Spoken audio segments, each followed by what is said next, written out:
Chair से ही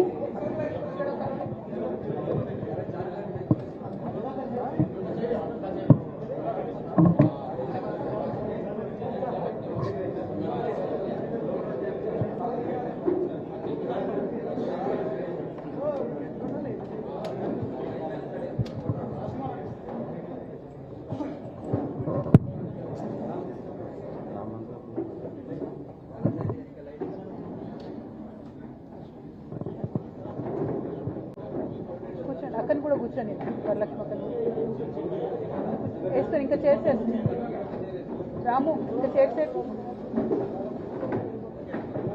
అక్క కూర్చోండి వరలక్ష్మి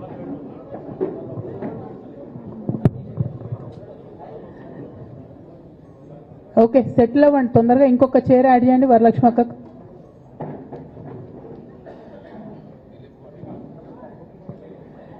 జై తెలంగాణ అందరికీ నమస్కారం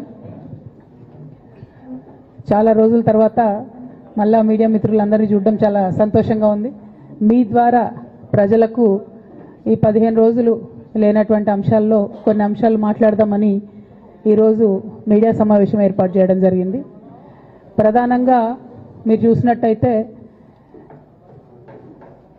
ఇప్పుడున్నటువంటి కాంగ్రెస్ ప్రభుత్వం అనుక్షణం కేసీఆర్ గారు జపం చేయడం అనుక్షణం కేసీఆర్ గారి పరిపాలన బాగాలేదని చెప్పడం తప్పితే మరి వాళ్ళు ప్రజలకు ఏం చేస్తున్నారని మాత్రం ఇప్పటికి కూడా చెప్పడం లేదు అన్ని రకాలుగా ప్రజల్ని ఫెయిల్ చేసి నిన్న మొన్న వరదలు వస్తే కూడా కనీసం ప్రభుత్వం ఆదుకోలేనటువంటి దయనీయమైనటువంటి పరిస్థితిలో ఉన్నది అంతేకాదు మేమందరం ఎంపీలుగా పనిచేసినటువంటి అనుభవం ఉంది కేసీఆర్ గారు అయితే యూరియా కోసం మమ్మల్ని 6 నెలల ముందు నుండి చేజ్ చేసేవాళ్ళు మీరందరూ వెళ్ళండి తీసుకురండి మంత్రుల్ని కలవండి యూరియా ముందే తెచ్చుకుందాం స్టాక్ పెట్టుకుందాం అని చెప్పి అంటే ఒక పద్ధతి ఒక ఆలోచన ప్రజల పట్ల కన్సర్న్ ఉన్న ప్రభుత్వాలు ఎట్లా నడుస్తాయో ఒక తార్కాణంగా పనిచేసి చూపించినటువంటి కేసీఆర్ గారు ఒక పక్కన ఉంటే ఇవాళ కాంగ్రెస్ పార్టీ లిటరల్గా కంప్లీట్గా ప్రజలను సేవ చేయడంలో ప్రజలకు సేవ చేయడంలో ఫెయిల్ అయినటువంటి పార్టీగా కనిపిస్తున్నటువంటి సందర్భం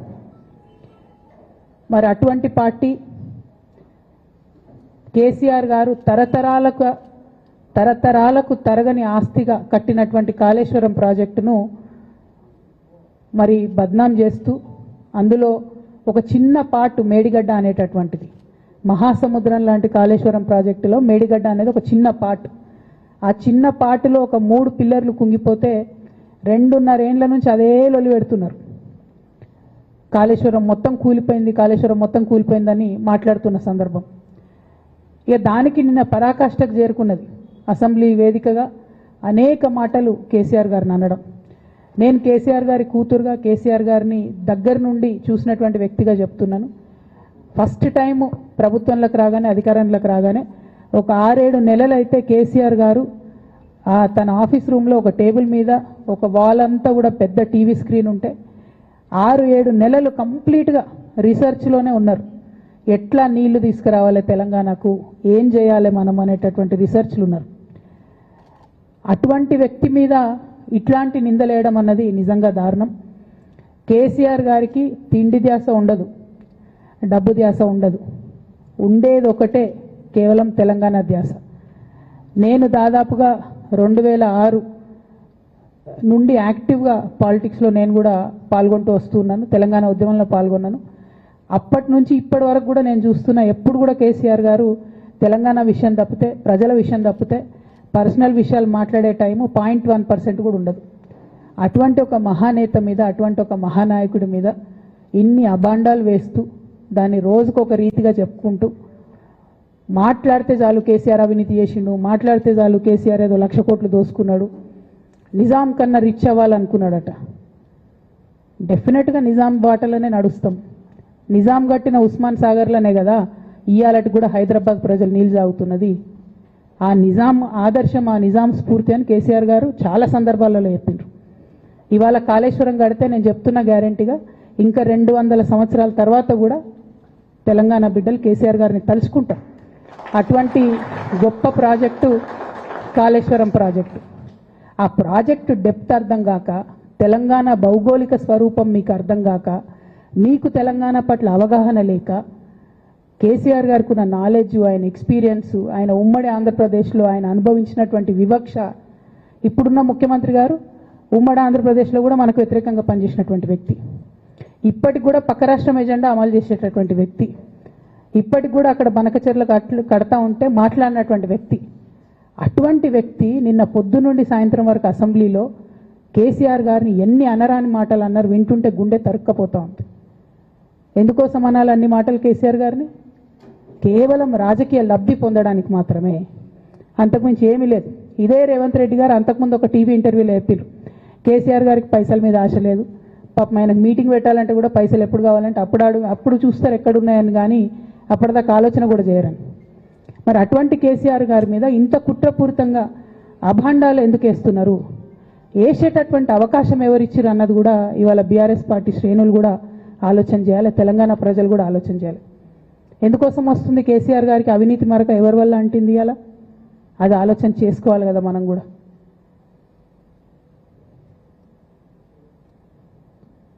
కొంతమంది కేసీఆర్ గారి పక్కన ఉన్నటువంటి వాళ్ళు కేసీఆర్ గారి పేరు చెప్పుకొని అనేక రకాలుగా లబ్ధి పొంది వారు చేసినటువంటి అనేక చెత్త పనుల వల్ల ఇవాళ కేసీఆర్ గారి పేరు బద్నామయ్యే పరిస్థితి వచ్చింది. అయినా మళ్ళీ వాళ్ళనే మోస్తాం, అయినా మళ్ళీ వాళ్ళనే ముందుకు తీసుకెళ్తామని అనుకుంటే పార్టీ ఎట్లా ముందట్టుకోతుంది? ఒక బిడ్డగా నిజంగా నేను బాధపడతా ఉన్నాను. ఇవాళ 5 సంవత్సరాలు ఇరిగేషన్ మంత్రిగా చేసినటువంటి హరీష్ రావు గారిది మేజర్ పాత్ర లేదా దీంట్లో? అందుకే కదా కేసీఆర్ గారు వారిని సెకండ్ టర్మ్లో తప్పించిండ్రు. ఈ మొత్తం కాళేశ్వరం ఎపిసోడ్లో కేసీఆర్ గారికి మరక అంటిందంటే 2-3 వ్యక్తులు కారణం. మాజీ రాజ్యసభ సభ్యుడు ఒకలైతే, హరీష్ రావు గారు ఒకలైతే, మేఘా కృష్ణారెడ్డి గారు ఇంకోడు, మేఘానో బోగానో ఏదో. ఈ పెద్ద పెద్ద కాంట్రాక్టర్లు అందరితో కుమ్మక్కై కేసీఆర్ గారు ప్రజల కోసం ఆలోచన చేస్తే, నీళ్ల కోసం ఆలోచన చేస్తే, వీళ్ళు సొంత వనరుల కోసం, డెవలప్మెంట్ కోసం, ఆస్తులు పెంచుకోవడం కోసం ఆలోచన చేసి ఇవాళ మీ వల్ల రేవంత్ రెడ్డి లాంటి వ్యక్తి, తెలంగాణ ఉద్యమానికి సంబంధం లేని వ్యక్తి, కేసీఆర్ గారి కాలి గోటికి సరిపోని వ్యక్తి, ఆయన నిలబడి కేసీఆర్ గారిని చెయ్యెత్తి చూపించి కేసీఆర్ గారి మీద సిబిఐ ఇవాళ నేను వేస్తా అని చెప్తున్నాడంటే కారణం ఎవరు దీనికి? నేను భరించిన, ఇదే హరీష్ రావు గారు, ఇదే సంతోష్ రావు గారు అనేక కుట్రలు చేసినా కూడా భరించిన. నా మీద ఓపెన్గా మీడియా మిత్రులందరితో రకరకాల మాటలు చెప్తే కూడా నేను భరించిన. నా పర్సనల్ అటాక్కి నేను ఎప్పుడు కూడా వాళ్ళను ఇంతవరకు పేరు పెట్టి పిలవలేదు, మాట్లాడలేదు. ఫస్ట్ టైం చెప్తున్నా నేను. ఎందుకోసం చెప్తున్నా? కేసీఆర్ గారికి ఈ వయసులో సిబిఐ ఎంక్వైరీ ఏందండి? ఎందుకోసం ఆ కర్మ పట్టింది? ఎందుకు భరించాలి? ఇటువంటి వాళ్ళని చూస్తూ ఎందుకోసం ప్రొటెక్ట్ చేసుకోవాలి? బీఆర్ఎస్ పార్టీ తమ్ముల కోపం రావచ్చు, కానీ వాస్తవాలు చేదుగున్నా అప్పుడప్పుడు మాట్లాడుకుంటేనే, మందు తీసుకుంటేనే ఆరోగ్యం మంచిగా అవుతుంది. ఇట్లా చెప్పుకుంటూ పోతే చాలా చాలా అంశాలు ఉన్నాయి. వాటన్నిటి జోలికి నేను పోదలుచుకోలేదు. కానీ కేసీఆర్ గారు హిమాలయ పర్వతం అంత ఎత్తు లాంటి పర్సనాలిటీ ఆయనది. ఆయనను చేయబెట్టి చూపించి అవినీతి అని అంటే నిజంగా చాలా బాధ అవుతా ఉన్నది. ఎందుకంటే నా పెళ్ళి చేయడానికి కూడా ఇబ్బంది పడ్డటువంటి వ్యక్తి ఆయన. రాజకీయాలలో 40-50 ఏళ్ళు ఉంటే కూడా ఆస్తులు సంపాదించుకోలే కేసీఆర్ గారు. అనేక మంది అలా మాట్లాడుతుంటారు, చాలా మాటలు మాట్లాడుతుంటారు, కానీ నాకు తెలుసు, నేను దగ్గరుండి ఆర్థిక పరిస్థితి చూసిన కాబట్టి ఎన్నడూ ఆయనకు ఆశ లేదు. అటువంటి మనిషిని పట్టుకొని సిబిఐ ఎంక్వైరీ ఇస్తాం, ఇదేస్తాం, అదేస్తాం. ఎవరు కారణం దీనికి అంతటికి?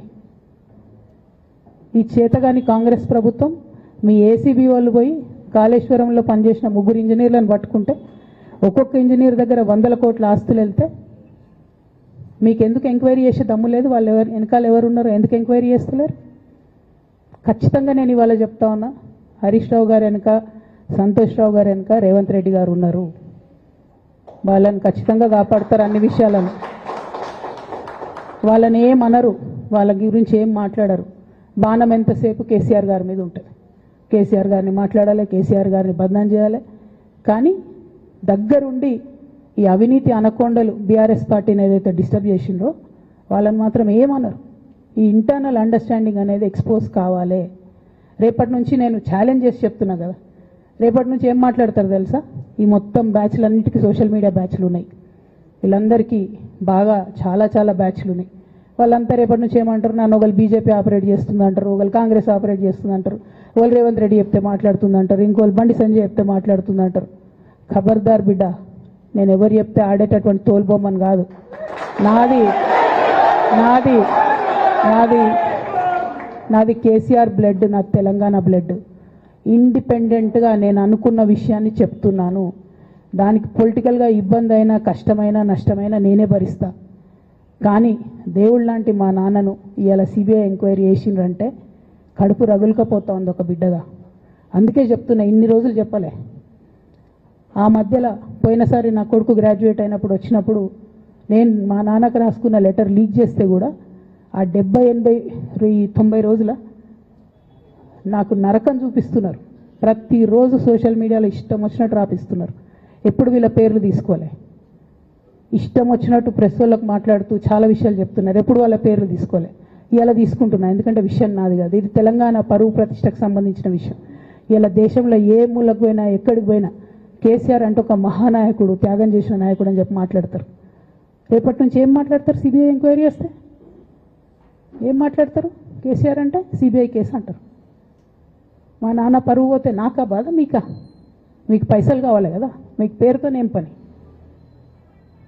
ఇంకా కూడా ఈ విషయాలు అర్థం చేసుకోకుండా, ఇంకా కూడా ఇటువంటి వ్యక్తుల్ని దూరం పెట్టుకోకుండా ఉంటే ఇక కేసీఆర్ గారి మీద సిబిఐ కేసు వేసేటటువంటి స్థాయికి వచ్చినాక ఏం పార్టీ ఉంటేంది పోతేంది.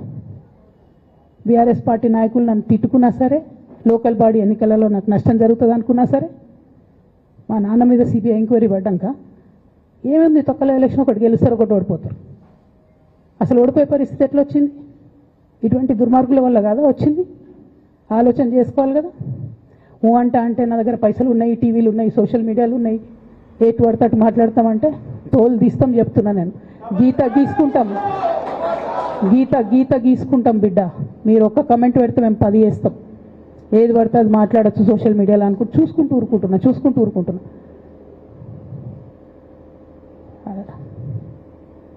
పెద్ద సార్ దగ్గరకు వచ్చినాక ఇక కాంప్రమైజ్ అయ్యేది ఏం లేదు. ఘోష్ కమిషన్ వేసిన రోజే నేను చెప్పిన, ఎందుకు రియాక్ట్ కాలేదు పార్టీ అని అడిగిన ఆ రోజునే.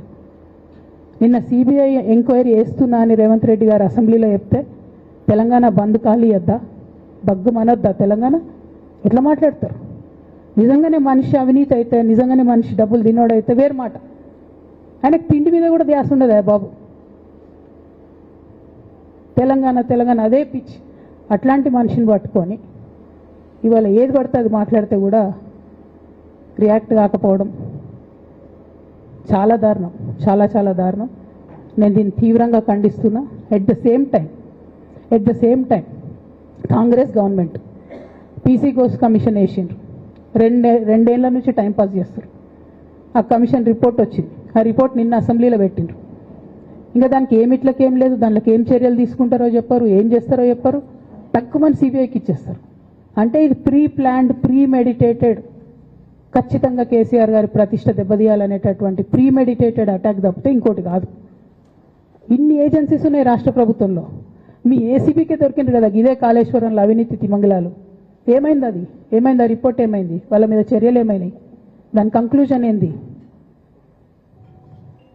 ఒక్క చిన్న ఎంక్వైరీ కూడా ఇప్పటివరకు కంక్లూడ్ చేయలేదు కాంగ్రెస్ గవర్నమెంట్.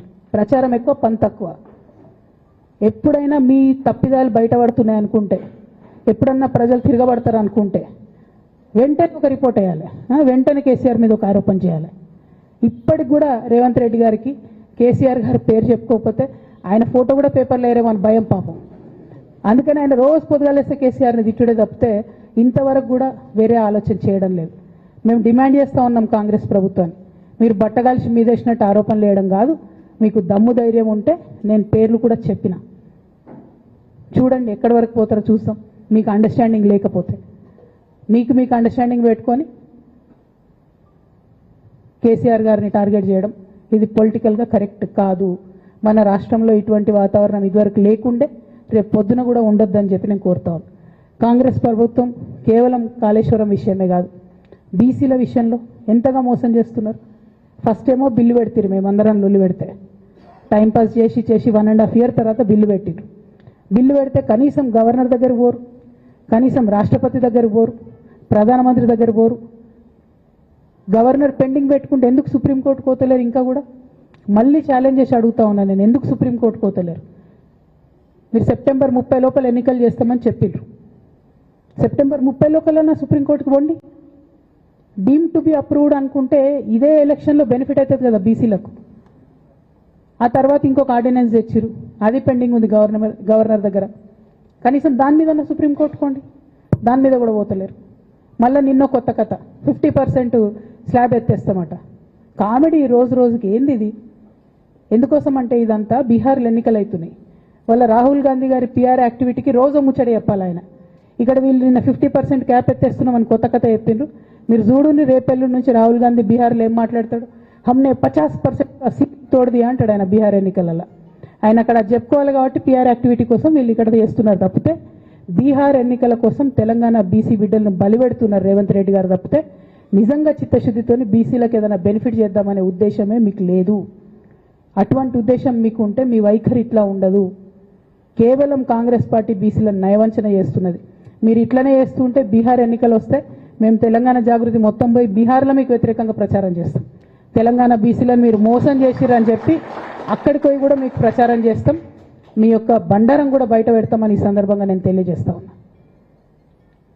బీసీల విషయమైనా కాళేశ్వరం విషయమైనా చిత్తశుద్ధి లేనటువంటి కాంగ్రెస్ పార్టీని ఖచ్చితంగా మీ వైఖరిని ఎండగడతామని చెప్పి తెలియజేస్తూ, సిబిఐ ఎంక్వైరీ చేసుకున్నా, మీరు ఏ ఎంక్వైరీ చేసుకున్నా కేసీఆర్ గారు మాత్రం కడిగిన ముత్యంలాగా బయటకు వస్తారని మళ్ళొకసారి తెలియజేసుకుంటూ మీ అందరి దగ్గర కూడా నేను సెలవు తీసుకుంటా ఉన్నాను. Thank you. జై తెలంగాణ, జై జాగృతి, జై కేసీఆర్.